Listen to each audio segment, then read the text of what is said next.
And this is your vlog is fashion and makeup, so to stray into other territory was pretty brave. Yeah, it was quite scary. Did you have to think twice about doing it? Yes, I think that was the second video I'd filmed, and I had to edit out about 40 minutes worth of me just like rambling on and on and on just to sort of get the points out. Why did you decide that it was the right time to do it? I think because of how my vlogs were going, I was getting a lot more views, and I get a lot of young people asking me advice questions, and obviously I'm not the best person to give advice, but because it's something that I suffered with, so anyone asked me about anxiety, I was able to give them a bit of advice or comfort them or reassure them that they weren't the only person. Well, it's not something that you started to live with in your early teens, and to begin with, you thought it was just something that everybody had when they were growing up. When they got to that age, anxiety would kick in. Yeah. So what did it feel like? Because you started to get panic attacks pretty young, didn't you? Yes. What did that feel like? It's like you're in a room with two people, but you're being smothered, and it's all the walls are sort of coming in, and you get very hot and your heart races, and you sort of have to take yourself out of the situation. You feel sick, you get like pins and needles, you feel like you're going to faint sometimes. I mean, there's a lot of people that think they're going to die when they have a panic attack because they don't realise what's happening. So it is really scary. Well, it prevented you when you were growing up to going to birthday parties and sleepovers, and later, of course, clubs and things like that. You have become an internet sensation. You are incredibly popular. Whatever you post, millions of people will watch. And so that leads to public appearances. That leads to you being asked to go to conferences and things. Being here. Well, how do you cope with that? It does make me very nervous, but I'm also excited to do it. So it's almost like I have to rationalise in my head, I am going to be nervous and I probably will feel a little bit anxious, but I really want to do it, so I'm just going to do it and hope for the best. Well, you've got very good at sort of talking about yourself and those embarrassing things that a lot of people push and hide away. And something that sort of almost goes hand in hand with those anxiety attacks is the feeling and the concern of what other people might think of you. Yeah, that is my worst thing. I always worry too much about letting people down, or if I'm having a panic attack, I think everyone's staring at me. And it can also affect friendships as well, because if someone doesn't understand how you feel, it's quite difficult to get it across to them whether they've had panic attacks or not. So what have you said? So if in your situation with your friends, how have you explained it to them? If you're on a night out and suddenly you need to go and just sit upstairs on your own for a while, how do you like? I just have to sort of say, it's not you, it's just the situation I'm in. There's a lot of people, I don't feel comfortable. I'm going to go outside and take a breather, or I might go home, depending on which way it goes. I can either get worse or calm down and go back inside. And I think most of the time, I mean, if they're your friends, they'll understand and they'll be supportive, but it definitely is something that's difficult to explain to people that don't understand. There have been big occasions and small occasions. The small occasion, typical of many, it was a barbecue recently. Yeah, at my friend's birthday party. Yeah, what happened there? I was feeling quite just under the weather anyway, and there was just a lot of people around, and all of a sudden I just felt very claustrophobic and I needed a bit of space, and I went up to the spare room, and I just sort of lay there for a bit, had a panic attack, and then my boyfriend was in New York, so I called him to get her to come upstairs to see me because I couldn't go back downstairs. Really? Yeah, but she suffers with anxiety too, so she was able to sort of help me calm down. And the big event was recently a 1D concert. Yeah, it was last year we went to see One Direction, and there was a lot of people there that obviously watched the videos, so we didn't apprehend what could happen, and a lot of people sort of swarmed around, and I had a panic attack, and then I went home and I didn't get to actually see them. Really? No, I didn't see out. Yeah. What sort of help is there out there for people? I mean, you went to see your GP when you were 19 years old to sort of talk about it originally, but what's the process? What treatment can you get? I think the first thing to do would be to speak to somebody like your parents and things first, and just so they can sort of understand how you're feeling, and then the doctors, so you've got like the NHS and things, and you can go and see them. And I always like to stress that if one doctor wasn't maybe as helpful, see another one. Always keep seeing different doctors until you feel happy that you're getting some sort of help from someone. But there's always CBT, which is cognitive behavioural therapy as well, which is is that helping you? Yeah. Definitely. To be able to do this today, it must be working I to know, some degree. exactly. Yeah. Yeah. And how does that work? What do they do? It's basically a way of retraining your brain. So obviously I have things in my head that trigger anxiety and different things. It's just a way of taking away those things and retraining your brain so you don't feel like you're in an unsafe environment. And Well, the email that prompted all of this was, and we've changed his name, we're going to call him John, and he said, "It'd mean a great deal to me if you could do a segment on social anxiety disorder on the show. I'm 19 years old, I have 0 friends, I rarely leave the house, and any social event terrifies me. I see other people my age living their lives whilst I'm sat at home, too afraid to step outside the front door. I've never been to a party or a nightclub before, and I feel like I'm missing out on the best years of my life." yeah, that's how I felt to some extent as well. I feel like he has, I hope he's like speaking to somebody about it, because that is the first step. I think a lot of people are quite embarrassed to talk about it. So for him to speak out to somebody and maybe go to the doctors or seek some other sort of advice would really help.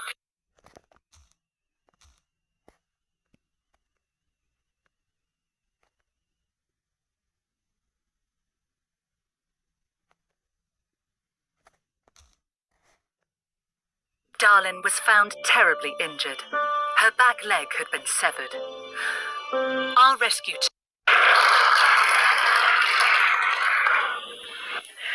Each person who entered our therapy clinic answered a stack of questions before beginning treatment. And during my years as a therapist there was one question I always reviewed before meeting with a new client. It asked this: what is your purpose in life? Defined as a central motivating life aim, something you're trying to accomplish. Now, to be fair, this is a difficult question. Identifying a single purpose in life feels really hard. It also feels consequential. Many people spend years searching for and developing their purposes, and some never find it. But typically we see responses like this: to be an engaged parent, to make meaningful change in my community, to build a career I'm proud of, to live for a long time, just keeping it simple. But then there was the answer of one young woman who I worked with. Before meeting with her, as I always did, I flipped to see how she described her purpose. And she wrote this: to avoid being noticed by other people. This young woman, a bright, witty, compassionate high schooler, decided that her purpose in life was to make sure that other people did not know that she existed. This is the power of social anxiety. At its core, social anxiety is about the fear of being rejected. When we feel socially anxious, we become hyper-focused on how we are appearing to others. We scan the room, looking for signs of threat and disapproval, signs we might have slipped up and are at risk for rejection. And then we seek comfort in signs of approval: smiles, head nods, laughs, and so on. And while social anxiety can be exhausting, it exists for a reason. Social anxiety tries to protect us from rejection, and it does that by tuning us into the nuances and norms and dynamics of a social group so we can match our behavior to fit in with them and ultimately avoid being rejected. Now, this is a good thing because humans are social. We exist in social groups. We rely on each other whether or not we like that, but also more simply because rejection is painful. Take a moment to think about your own rejection experiences, however cringeworthy, we all have them. Maybe you were ghosted after a first date. Been there? Maybe you were rejected from your dream job. Maybe you were ousted from a friend group. Rejection's unpleasant, and social anxiety tries to protect us from it. But social anxiety becomes problematic when it begins to interfere with the life you want to live. And this happens when your fear of rejection becomes intertwined with your view of yourself. When you believe you will be rejected because you think you have some inherent flaw, deficiency, or failing of character. You were ghosted after that first date, and you believe it's because you are not lovable or attractive enough. You were turned down from your dream job, and you believe it's because you are not intelligent or competent enough. You were ousted from that friend group, and you believe it's because you are not interesting or funny enough. Our fear of rejection is really a fear of being less than we want to be, less than we think we should be, or less than we believe society wants us to be. And over time, this belief system can develop into social anxiety disorder.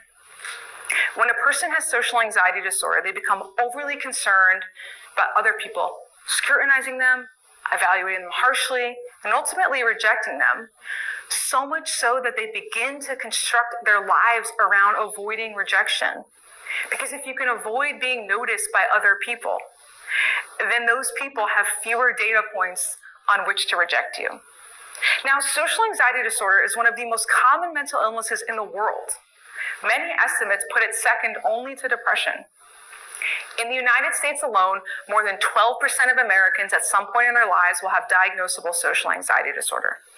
That's roughly 40 million people. Now, worldwide, the estimates are lower. They're 4%, which in and of itself is interesting. But based on current population estimates, 4% of the world's roughly 300 million people that will potentially have social anxiety disorder at some point in their lifetime. And despite how prevalent it is, it's widely misunderstood, widely misdiagnosed, and often missed entirely. This is because several myths about social anxiety pervade our culture. The first myth is that people with social anxiety are happier alone.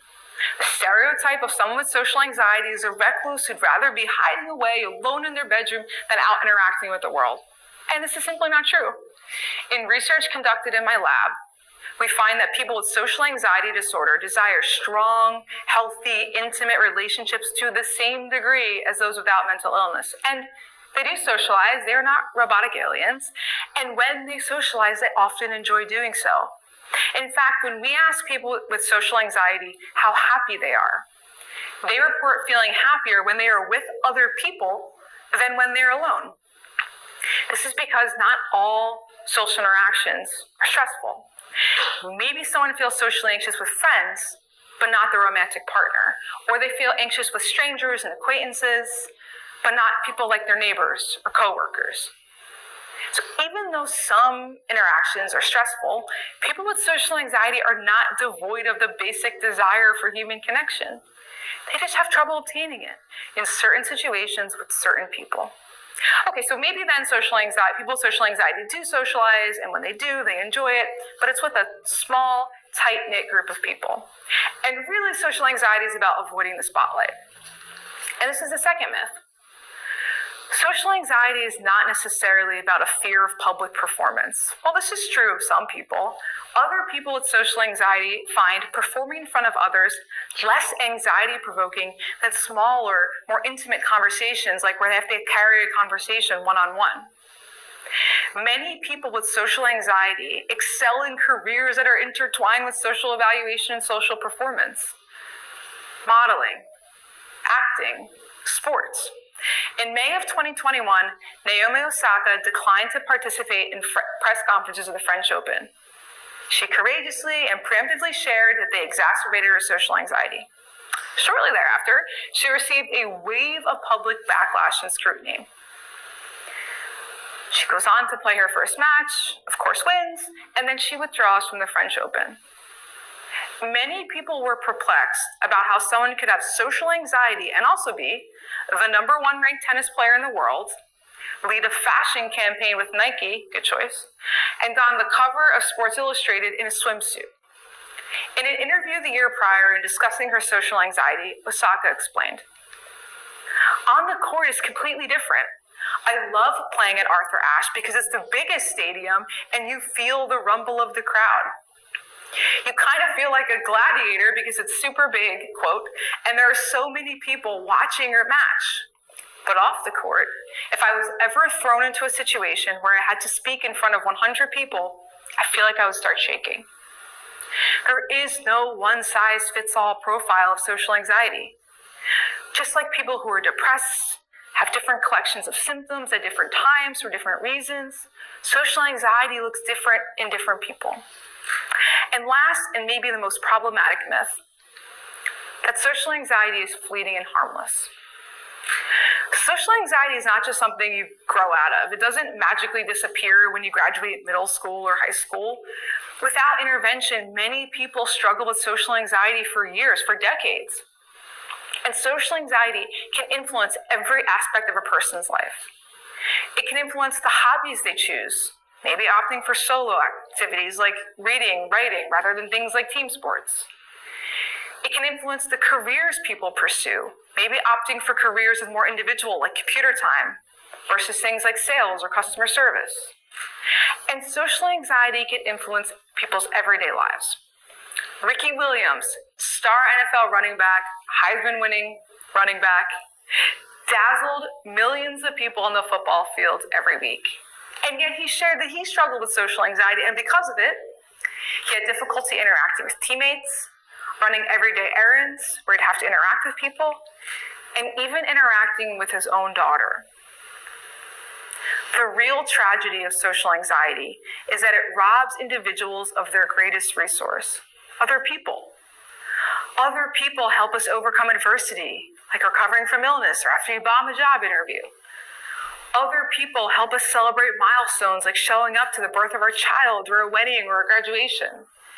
And other people help us overcome loss, like grieving the death of a loved one.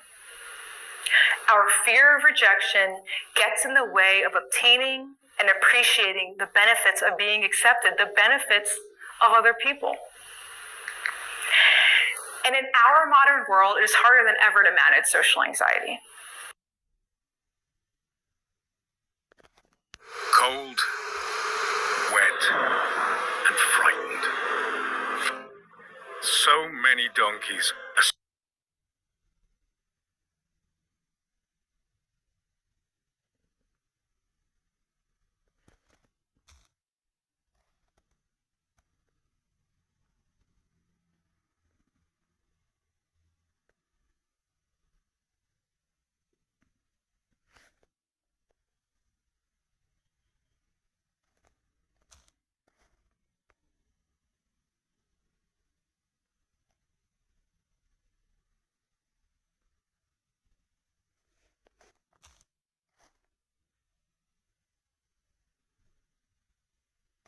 Three, two, one. Relax in and scream. Surrender. Surrender to the scream. I can do it. You can. That's resistance talking.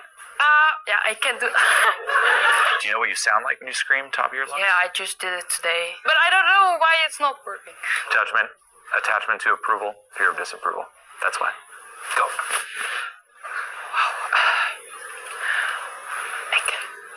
You can do it. Yeah. Whoa. What's preventing you from giving yourself permission to be loud? Because that's what's missing. Giving yourself permission. Do louder than me every time. And you will notice that simply by me going loud, you're going to see her go louder because it gave her permission. Question for you, though, is why are you not giving yourself permission to begin with? 3, 2, 1. Ah! 3, 2, 1. Ah! Give her a hand. Nice. 3,